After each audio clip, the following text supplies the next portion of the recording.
Yo, what's going on, guys? Welcome back to the channel. Today we're going to be taking a look at some new cards coming out in the History Archive collection. Looks like we got some new Intermage Performapal support, as well as some new Boss Monster, and some new Dark Magician coming out into the game as a collectible, as well as going over some news for the Yu-Gi-Oh event. So, starting right off, let's go ahead and hop right into the Intermage Greatest Duelist of the Age, or Performapal Greatest Duelist of the Age. So this is going to be a new, what looks like it's a light spellcaster. It's got a pendulum scale of 8 with 1800 attack and 400 defense points. And its pendulum effect says, once return at the start of the damage step, if a monster battles another monster, you can turn this card to the hand. If you do, banish one spell from your deck.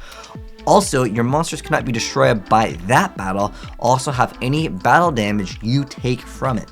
Okay, that could be pretty interesting. The whole, like, being able to banish any spell from your deck could be very interesting, as there are cards like that could maybe make use out of getting something that is banished. I mean, obviously, for any deck like Grand Madre, yeah, you just get some free extra banish every single time. It lets you kind of stall a little bit. I actually think, interesting enough, even though Grand Madre got nerfed with their most recent desires, I'm also thinking about, like, just being able to start putting stuff away that you don't need.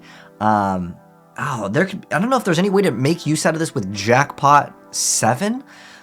There could be just some weird things with this. Let me know, guys, what are the combos with this to make this broken? I guess there's probably a bunch of different Yu-Gi-Oh cards. Isn't Dimensional Alchemist any card, or is it just specifically a monster? Because, like, that was a deck that actually did see some play. Alchemist.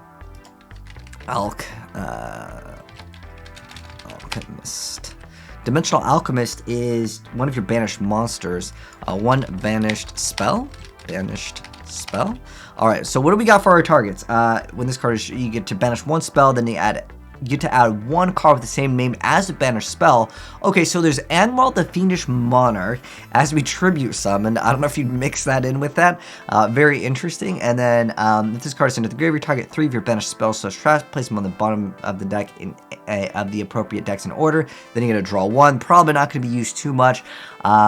This card effect is, if this card is special summon from the hand, you can target one of your banished spellcaster monster. Oh, banished spell. Spellcaster, not going to be something we can use. Each time a spell card is activated, you get to place a spell counter on this card. When that spell card resolves, during the end phase, you can remove 3 spell counters from this card, target one of your banished spells to add one card with the target's name from your deck to your hand. Okay, so you still have to have, okay. That would be, I would say, let's see if there's any banished cards. There's going to be, well, I guess there's lots of, like, card effects that would just be banished cards. I mean, this will let you shuffle it back into the deck, but that's not exactly what you want. That's not exactly what we want either. I don't know if there's really any good targets at the moment. Maybe later down the line that would have, like, good synergy with this. But we're not done with this card yet. I just was curious to see if there's anything there. With the monster effects, though, if this card inflicts battle damage to your opponent, you get to add one Supreme King Dragon monster, or one Supreme King Gate monster, or one Supreme King Soul from your deck to your hand. Once per turn, during each standby phase, activate this effect. Each player can banish one spell from their deck. The third effect is, once per turn, when a monster declares an attack, activate this effect. The attacked player can apply this effect. Add one of your banished spells to your hand, then discard it. If you do, negate the attack. So you add it, and then you get to basically set it up to be in the grave, I guess? Very interesting effect. I wonder if there's a way to disrupt in the middle of this, so you get to still add it, but then you, like, cards, cannot be, like, discarded or something, so you can still add it. Some way, maybe there's going to be someone that figures it out. All right, next up, we got the new Firewall Dragon Dark Fluid Neo Terahertz. Gosh, this name is insane. All right, it's going to be a rank 5, so it's a super boss monster over here, and it's going to be a Link 5 Dark Cyburst Link Effect monster. Attack is 3,000. The Link zones are on the top, the left, bottom right, and the right. Its materials are 3+ Cyburst monsters. It says you can only use the second effect of this card's name once per turn. The first part of the effect is to negate any opponent's monster effect activated during the battle phase. Oh, mediocre. Second effect, as a quick effect, you just send one Cyburst monster from your deck or extract to the graveyard, and if you do, this card is also treated as a sent monster's attribute. Also gains 2,500 attacks, so 55. And then the third effect is, this card can make a number of attacks on monsters each battle phase up to the number of its attributes. Okay. So it gains that monster's attribute. So does it just get that effect forever? Because yeah, so you can keep on, as a quick effect, so during your opponent's turn, it goes from 3,000 instantly to 8,000 instantly, because, you know, you do it once during your turn, once during your opponent's.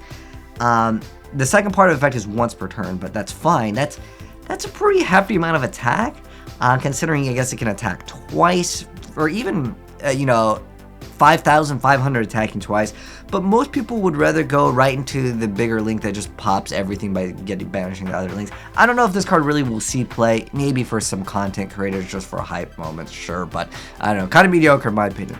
Next up though, this is newer news regarding the North and Latin America events for the TCG. So apparently, they're currently scheduling the first in-person box season regional qualifiers to take place on the weekend of March 26 and 27. So if those are your areas, that would be your first way to go ahead and finally be able to get your hands on going to an event. So that's kind of cool. And the last news over here comes down to the new Dark Magician over here. This is a new, this is like the only picture that we have over here of it, but it's a new collectible that is coming out. It's another $220, depending on, it's anywhere from $206 to $220 for the new Dark Magician collectible. But anyways, let me know your guys' thoughts on any of these cards. I feel like this card is very interesting. I'm gonna have to figure out how to like make this card OP. Someone will figure it out.